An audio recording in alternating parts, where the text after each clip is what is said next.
So I just want to put it out there that if you're struggling with stubborn body fat and you are feeling hungry quite often and feeling like you need to turn to an intentional calorie deficit, yes, while calories do matter overall and energy in versus energy out due to us needing to tap into the excess fat and burn it off, do matter, it's not the best thing to focus on, because most likely the reason that you are having a hard time with an intentional calorie deficit and or maintaining the weight loss over time or the fat loss over time is because you are actually overfed and undernourished. So therefore, lowering the amount of food that you're taking in is not the first thing to be thinking of. You first need to get in a better nutritionally fed place. So what I highly recommend, and I have accidentally had work for me,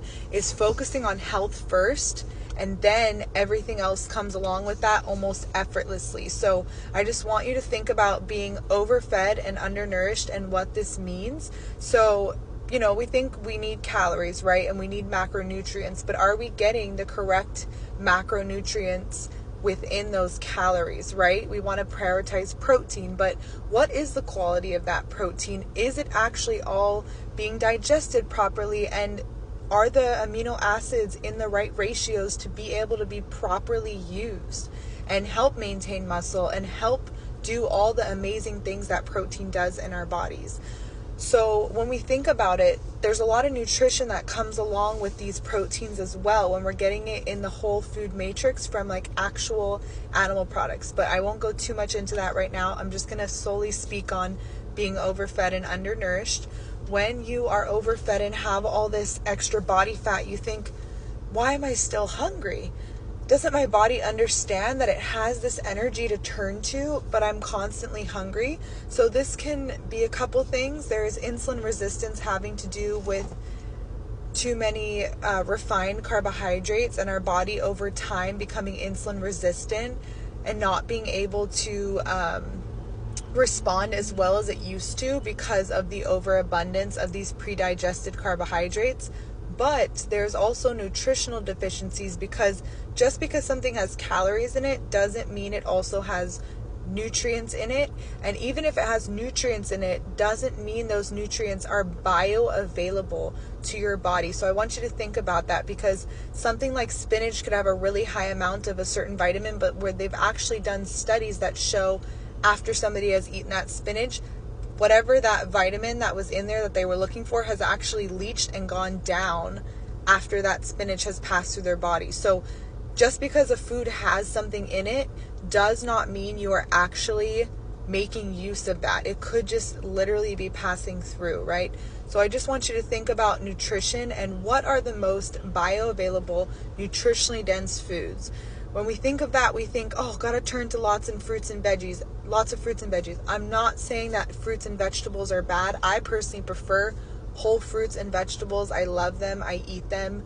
I'm not afraid of them.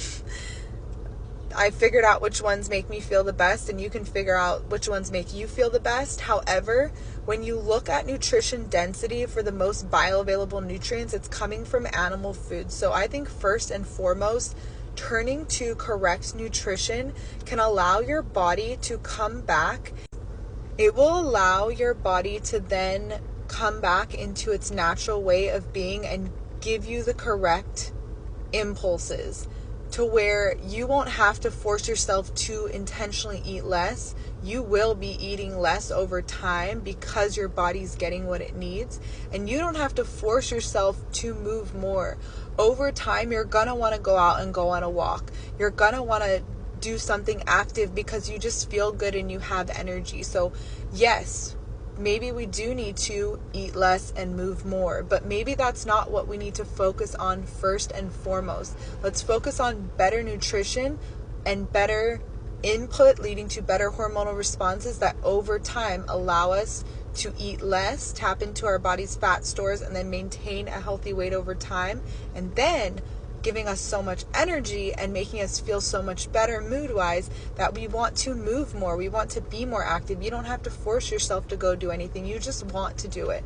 So I just want to bring these principles to hopefully help somebody else, if I could just help one person, that would make me so happy. This is something I wish I knew sooner, as I've struggled for so long, and this has been like my red pill moment where everything has just clicked and I'm like, wow, like, yes, it is calories in, calories out, but that's not what we should focus on first and foremost, because our bodies are so smart. You do not need weight loss drugs. You do not need an intentional calorie deficit. You do not need to force yourself to work out. If you give the correct inputs again, the correct outputs will come.